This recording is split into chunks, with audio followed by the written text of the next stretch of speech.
Bismillahirrahmanirrahim. Assalamualaikum warahmatullahi wabarakatuh. Selamat siang. Pada pertemuan kedua ini, saya akan memberikan materi berupa video, di mana materi yang akan saya sampaikan adalah tentang distribusi peluang. Sebelum ke distribusi peluang, akan kita bahas dulu tentang percobaan acak. Nah, apa itu percobaan? Jadi suatu percobaan adalah suatu proses atau kegiatan yang menghasilkan satu kejadian dari berbagai kejadian yang mungkin dihasilkan. Nah, semua kejadian yang mungkin timbul akibat dilakukannya suatu percobaan itu dihimpun dalam suatu ruang sampel, di mana ruang sampel ini biasanya disimbolkan dengan S.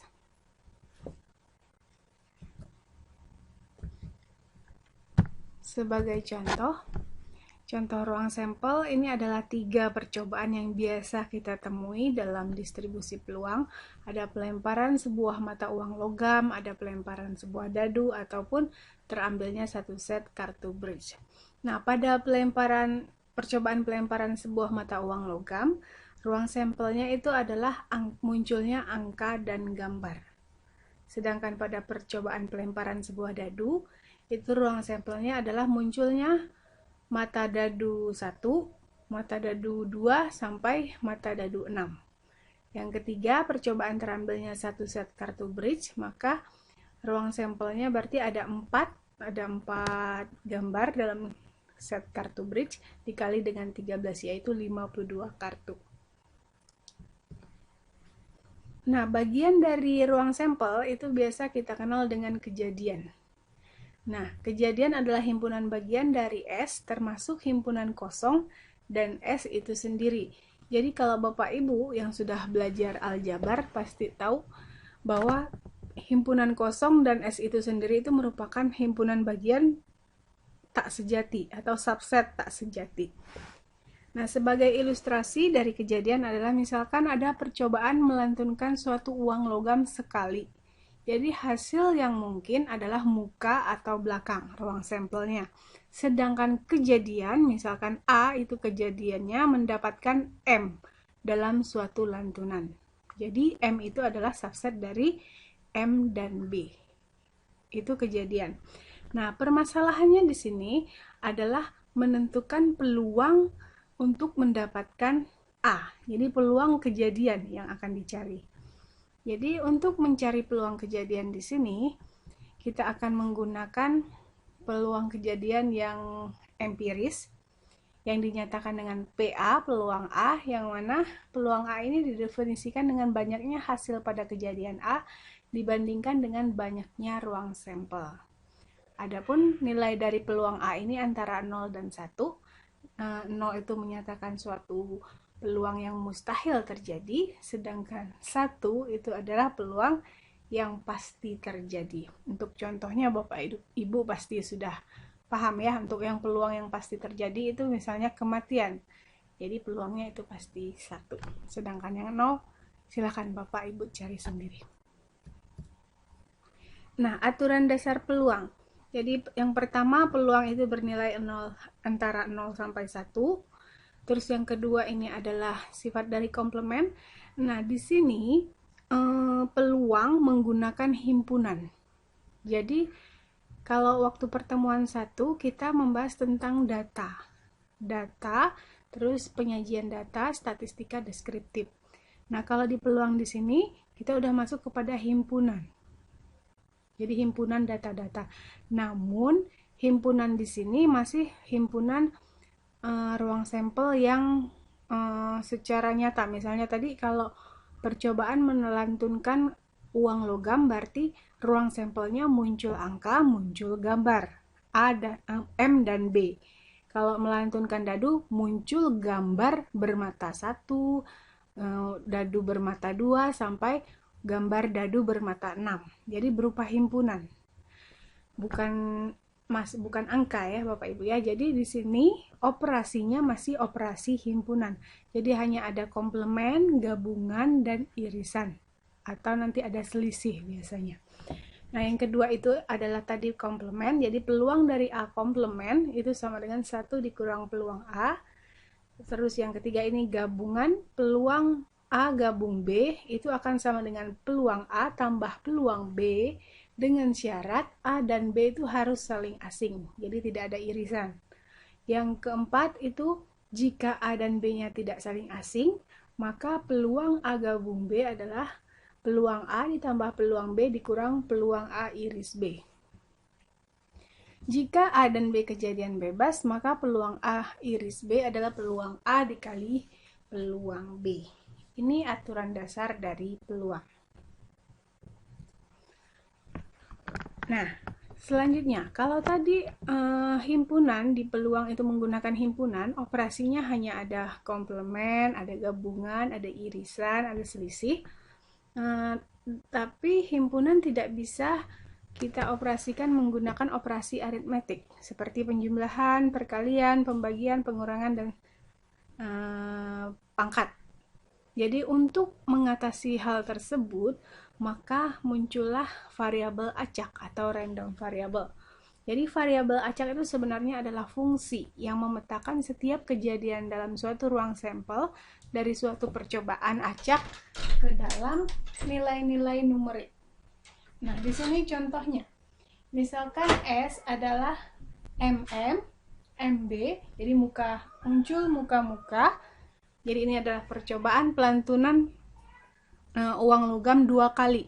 Jadi ruang sampelnya masih muka-muka, muka belakang, belakang muka, dan belakang-belakang. Nah, untuk ruang sampel seperti ini hanya bisa dioperasikan menggunakan operasi himpunan saja. Tapi kalau untuk operasi aritmetik itu tidak bisa. Jadi kita butuh suatu variabel acak. Jadi di sini MM-nya kita misalkan 2, yang MB sama BM ini sama, kita misalkan 1, sedangkan BB itu adalah 0. Maka X-nya, variabel acaknya, jadi variabel acaknya adalah S, fungsi dari S ke X. X-nya menjadi 0, 1, 2. Jadi karena sudah berupa bilangan numerik, nilai real, maka nanti akan dapat kita operasikan. Jadi nanti kita dapat mencari rataannya, dapat mencari variansinya, korelasinya, dan seterusnya. Nah, seperti data, variabel acak itu juga ada variabel acak diskrit, ada variabel acak kontinu. Jadi kalau variabel acak diskrit itu contohnya misalnya kita mau mengamati banyaknya kendaraan yang masuk dalam suatu tol, jalan tol. Nah, itu kan kalau kendaraan banyaknya tercacah, maka itu masuk pada variabel acak diskrit. Sedangkan variabel acak kontinu itu biasanya untuk data yang dari pengukuran atau interval. Misalnya berat gabah itu ton, ukuran itu tidak mungkin diskrit, pasti kontinu. Nah, kita masuk ke distribusi peluang. Jadi sebelumnya kalau belum masuk ke distribusi peluang, peluang itu dapat dicari menggunakan permutasi dan kombinasi ya. Bapak Ibu pasti sudah paham tentang permutasi dan kombinasi. Jadi kalau permutasi itu adalah suatu banyaknya cara dalam menyusun yang memperhatikan urutan, sedangkan kalau yang kombinasi itu tidak memperhatikan urutan, juga sama banyaknya cara dalam menyusun dari suatu kelompok yang tidak mengikuti urutan, tidak memperhatikan urutan, itu untuk kombinasi. Nah, selain menggunakan permutasi, kombinasi, dan rumus empiris dari peluang, peluang juga dapat dicari menggunakan distribusi peluang. Nah, distribusi peluang ini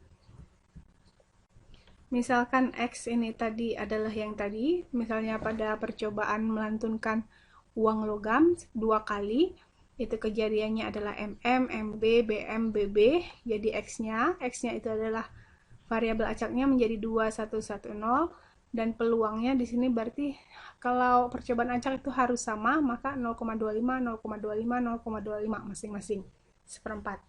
Dan jumlahnya harus 1. Itu adalah syarat mutlak suatu distribusi peluang. Nah, ini adalah fungsi peluang Px 0,25 jika X-nya sama dengan 0 atau 2, dan bernilai 0,5 jika X-nya 1. Ini gambar fungsi peluang. Nah, ini syaratnya. Jadi fungsi peluang itu peluangnya dari 0,1 dan jumlahnya harus 1. Jadi kalau jumlahnya tidak 1, berarti bukan fungsi peluang. Nah, distribusi peluang ini juga sama seperti data dan variabel acak. Ada discrete, ada continue. Nah, untuk yang discrete ada cukup banyak, ada seragam, Bernoulli, binomial, hipergeometrik, binomial negatif, geometrik, dan Poisson. Namun nanti akan saya bahas yang seragam, binomial, hipergeometrik, dan Poisson aja. Untuk yang lainnya silahkan Bapak Ibu bisa baca di buku yang kemarin saya share. Terus yang continue di sini akan saya bahas yang normal saja, karena kebanyakan suatu model atau percobaan itu selalu berasumsinya itu berdistribusi normal. Nah, apa saja yang kita pelajari jika kita mempunyai distribusi peluang atau variabel acak? Jadi yang pertama itu kita biasanya akan mencari nilai harapan atau nilai ekspektasi. Nah, nilai ekspektasi ini sebenarnya adalah nilai rata-rata atau min, ya Bapak Ibu. Jadi rumusnya ini. Jadi kalau udah rumus tidak perlu dihafal ya Bapak Ibu ya. Nanti kalau kita menggunakan software aja yang bermain. Tapi intinya seperti ini. Jadi kalau nilai harapan itu sebenarnya adalah mencari rataan atau min.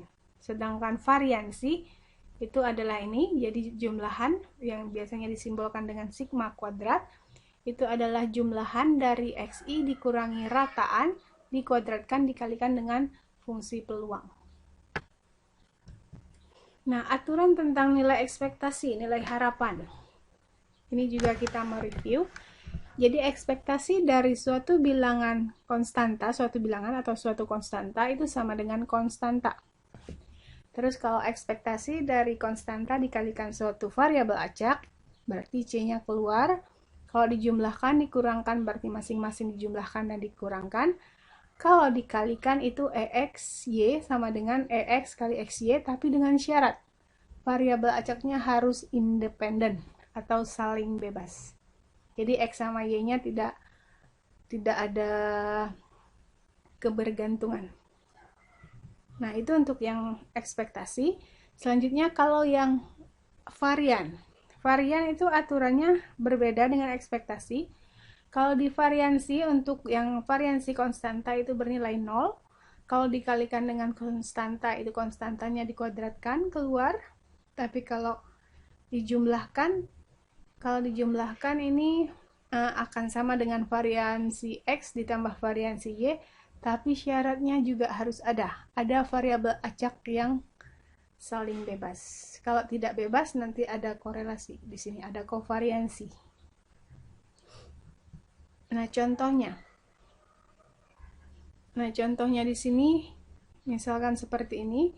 Ini adalah Y adalah variabel acaknya 1 2 3 4. PY-nya adalah fungsi peluangnya. Kita cek apakah merupakan fungsi peluang. Itu harus nilainya antara 0 1, oke, dan jumlahnya 1.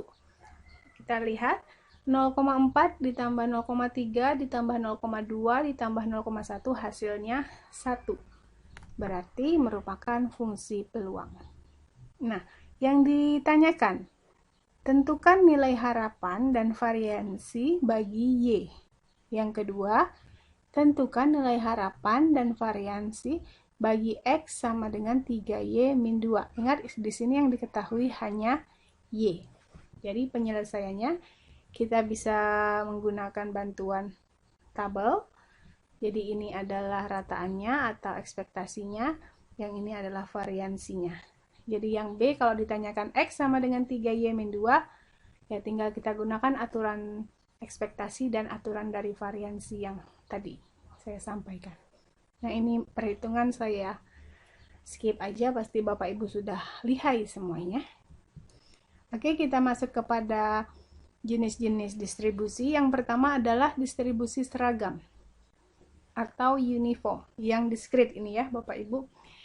Jadi karakteristiknya ini di setiap kejadian mempunyai peluang yang sama. Ini rumus fungsi peluangnya. Jadi contohnya kalau percobaan pelemparan dadu. Jadi untuk peluang munculnya mata dadu 1, mata dadu 2, mata dadu 3, sampai mata dadu 6 itu adalah 1/6. Jadi mempunyai peluang yang sama. Nah, ini adalah contoh yang distribusi seragam atau uniform. Ini nilai harapannya. Dan di sini Bapak Ibu, saya tidak ingin Bapak Ibu menghafal, dan kalaupun saya mengajar S1, saya tidak mau mahasiswa saya menghafal. Jadi kalau ada ujian UTS atau UAS, itu saya membolehkan mahasiswa membuat catatan. Catatannya berupa 1 halaman folio tentang rumus-rumus. Jadi Bapak Ibu boleh melihat rumus. Saya juga tidak hafal ya Bapak Ibu, karena saya tidak suka menghafal. Jadi nanti tinggal melihat aja, nanti kalau ada suatu permasalahan kira-kira menggunakan distribusi yang mana ya. Nah, tinggal lihat aja rumus yang di sini. Jadi tidak perlu dihafal ya Bapak Ibu ya. Oke, yang kedua, percobaan binomial. Tadi seragam, selanjutnya binomial. Nah, binomial ini ciri-cirinya terdiri atas n ulangan yang identik. Jadi kalau suatu percobaan misalnya melantunkan suatu logam, itu dilantunkan n kali, n kalinya harus sama melantunkannya. Misalnya tingginya harus 1 meter, jadi tingginya harus 1 meter semua sebanyak n ulangan. Itu yang dimaksud dengan n ulangan yang identik. Terus yang kedua, dalam setiap ulangan hanya mungkin dihasilkan 2 kejadian, yaitu sukses dan gagal, berhasil atau gagal. Nah, peluang yang berhasil biasanya disimbolkan dengan P, dan P bersifat konstan, dan setiap ulangannya bersifat bebas, sama seperti yang atas tadi yang identik. Oke, terus ini adalah fungsi peluangnya, sama, jangan dihafal ya Bapak Ibu ya, cukup dilihat saja. Ini sebenarnya adalah kombinasi X dari N, ini peluang suksesnya, ini X-nya adalah variabel acaknya, 1 min P ini sebenarnya gagalnya, Q, terus N dikurangin X. N ini banyaknya ulangan, X-nya itu adalah variabel acaknya. Nah, bentuk distribusi binomial. Jadi jika P-nya, peluang suksesnya kurang dari 0,5, dia akan condong ke kanan, atau yang kemarin kemencengan, menceng ke kanan. Berarti yang kirinya, bilangan kecilnya ada di yang paling banyak. Sedangkan jika simetris, ini yang bentuknya normal, itu peluangnya 0,5. Kalau peluangnya lebih dari 0,5, maka condong ke kiri. Jadi data banyak di data besar, nilai besar. Nah, sama seperti uniform. Jadi kalau suatu distribusi, kita cari nilai harapan, varians, dan simpangan baku. Simpangan baku ini hanya akar dari variansi aja. Nah, ini nilai harapan untuk binomial, ini variansinya, ini simpangan bakunya. Nggak perlu dihafal ya Bapak Ibu ya. Nah, contohnya, contoh yang percobaan binomial. Ini ada sebuah perusahaan obat mempromosikan salah satu jenis produksinya. Jadi, langkah yang pertama sebenarnya Bapak Ibu harus tahu dulu cari variabel acaknya apa. Sampai di sini belum tahu variabel acaknya apa. Nah, terus salah satu jenis produksinya sangat efektif untuk pengobatan suatu jenis penyakit tertentu. Namun demikian, perusahaan tersebut mengakui bahwa sekitar 10% pasien yang menggunakan obat tersebut dapat terkena efek samping. Nah, ini merupakan kejadian suksesnya. Suksesnya tuh tapi pasien yang terkena efek samping. Berarti X-nya itu adalah banyaknya pasien yang terkena efek samping atau yang sakit. Ya, jadi N pengulangannya 4 kali karena di sini ada 4 orang pasien. Jadi kan misalkan seorang dokter telah memberikan orang tersebut untuk 4 orang pasien yang menderita penyakit tersebut. Berarti N-nya 4. Dan P-nya tadi itu 10%, berarti 0,1. Maka peluang bahwa keempat orang pasien tersebut terkena efek samping akibat penggunaan obat tersebut adalah menggunakan binomial. Jadi PX sama dengan 4. Jadi kombinasi 4 dari 4. Jadi AP-nya adalah 0,1, 4, terus 1 dikurang 0,1, 4 kurang 4. Jadi peluangnya adalah 0,001. Jadi sangat kecil peluangnya. Itu contoh percobaan binomial. Contoh yang lainnya. Nah, ini contoh yang tidak begitu rumit. Jadi di sini ada satu set kartu remi, kartu bridge, diambil 4 buah kartu. Nah, tentukan peluang bahwa 2 diantaranya adalah kartu hati. Nah, kalau pertanyaan seperti ini, berarti ada 2 kasus ya, Bapak Ibu. Jadi diambil 4. Bisa dengan pengembalian, bisa tanpa pengembalian. Ya, sekarang kalau yang dengan pengembalian, berarti ada 4 akan dicari, akan ditanyakan peluang terambilnya 2 kartu hati. Yang pertama, misalnya kartu hatinya pertama berarti 13/52. Semuanya ada 52, kalau yang di hatinya ada 13. Ini dengan pengembalian, berarti tidak pengaruh ya. Jadi kalau yang tidak hati berarti sisanya 39/52. Yang ini juga 39/52. Terus satu lagi, karena dengan pengembalian berarti balik lagi, berarti 13/52. Maka peluangnya adalah kombinasi XN PX 1 min PN min X menggunakan binomial, di mana N-nya adalah 4, terus X-nya 2 karena 2 hati, terus ini adalah peluang suksesnya akan diperoleh hati, berarti 13/52, Y1 dikurang 13/52, 4 dikurang 2, hasilnya 0,2109. Nah, ini untuk kasus yang pertama dengan pengembalian. Jadi di sini yang pertama, kalau kita terambilnya hati berarti 13/52 dikalikan dengan, kalau yang bukan hati berarti sisanya 39. Namun tidak lagi 52, 51 karena tanpa pengembalian. Dan berikutnya 38 kali 50, dan jika hati lagi berarti 12/49. Dikalikan, maka peluangnya adalah 0,0356. Itu untuk percobaan binomial. Nah, percobaan binomial tanpa pengembalian ini biasa juga dapat diselesaikan menggunakan distribusi hipergeometrik. Ya, di sini ada N besar, ada N kecil. Nah, N itu menyatakan, N besar itu populasinya, N kecilnya itu sampel. Dan A itu adalah yang berhasil dalam populasi, sedangkan X adalah berhasil dalam sampel. Contohnya, kita langsung ke contohnya. Sebelum ke contohnya ada sifat-sifatnya. Ya, jadi sifat-sifat percobaan hipergeometrik itu satu, sampel acak ukuran N diambil tanpa pengembalian dengan dari N benda. Sedangkan yang kedua, sebanyak K benda dapat diberi nama sukses, sedangkan sisanya N-K diberi nama gagal. Jadi seperti tadi ya Bapak Ibu. Jadi contohnya jika dari satu set kartu remi diambil 4 buah kartu, tentukan peluang bahwa 2 diantaranya kartu hati.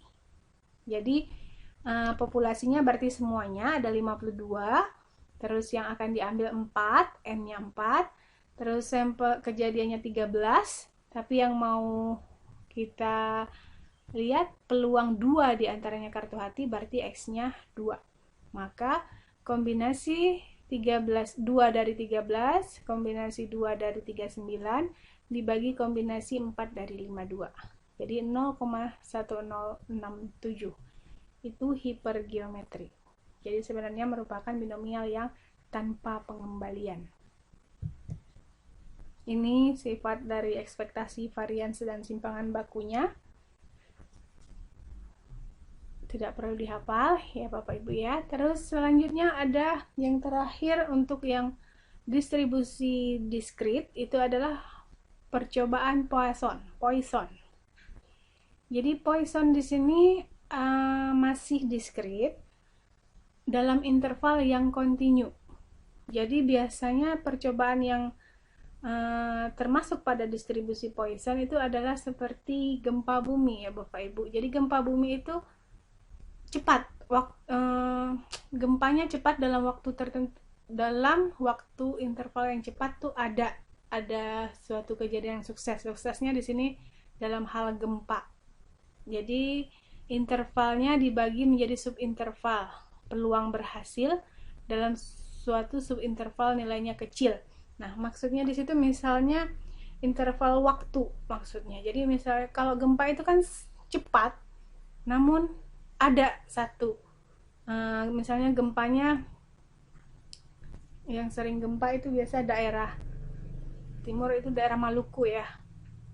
Nah, jadi terjadi atau tidaknya suatu gempa itu bebas. Misalnya gempanya misalnya di koordinat ini, nanti koordinat itu sebenarnya saling bebas dan intervalnya cepat. Itu maksudnya gimana ya? Ya, nanti kita lihat ke contohnya. Itu masuk kepada percobaan Poisson ya, Bapak Ibu ya. Nah, ini adalah fungsi peluangnya. Jadi ada bilangan natural di situ dan nilai harapan dan variansinya sama dengan parameter.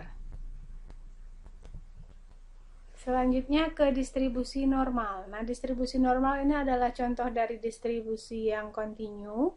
Ini sangat banyak digunakan ya Bapak Ibu. Jadi di situ adalah, nah di sini lihat notasinya. Kalau tadi yang diskrit itu selalu px, kalau yang kontinu itu sudah berubah menjadi fx.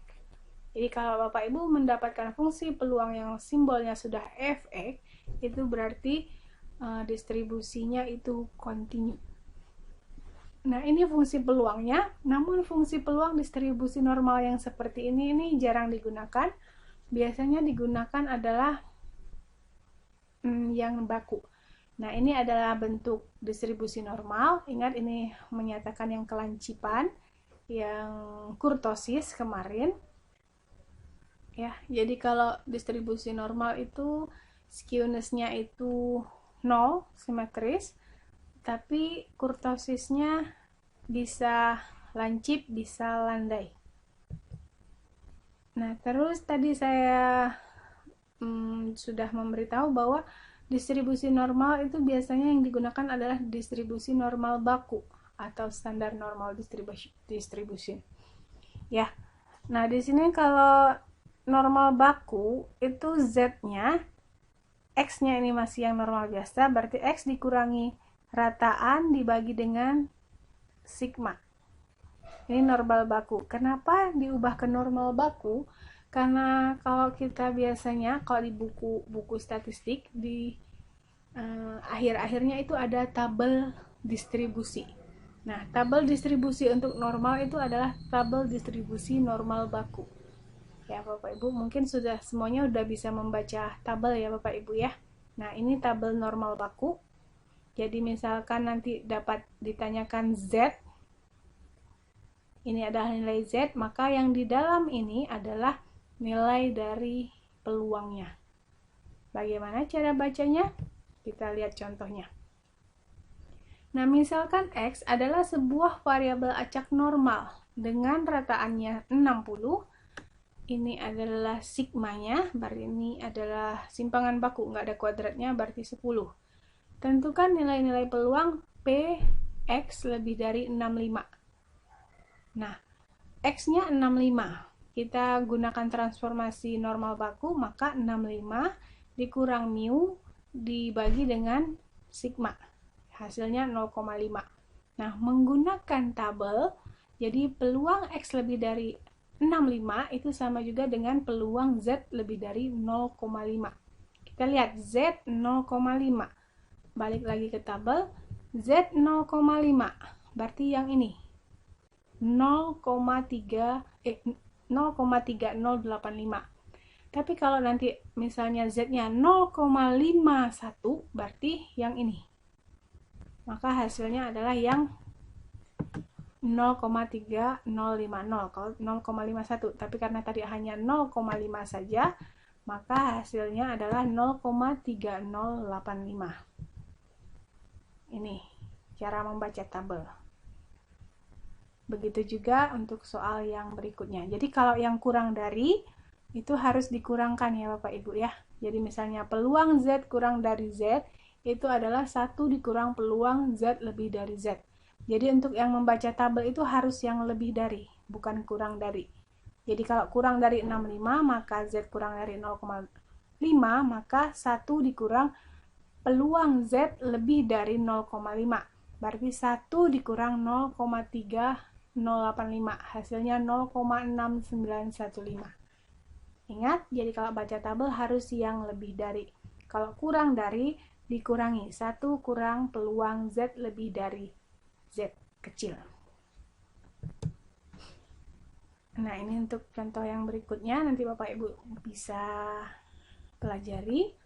Ini contoh berikutnya juga sama. Nah, itu materi untuk yang pertemuan kedua, jadi kita masih ke distribusi peluang. Insya Allah untuk 2 minggu yang akan datang kita akan masuk ke uji hipotesis. Nah, untuk latihannya saya akan memberikan 4 set data yang sudah saya berikan lewat WA Group. Silahkan dibuat statistika deskriptif masing-masing data beserta interpretasinya. Ya Bapak Ibu silahkan mau menggunakan Excel ataupun SPSS. Dikerjakan, nanti kita bahas pada pertemuan 2 minggu lagi. Ini latihan yang kedua, silakan Bapak Ibu coba juga, boleh menggunakan software, boleh dihitung, dan menggunakan tabel. Jadi itu pertemuan kita yang kedua, mudah-mudahan bermanfaat. Jika ada yang belum paham, silahkan didiskusikan di WA Group. Akhir kata, saya ucapkan terima kasih. Wassalamualaikum warahmatullahi wabarakatuh.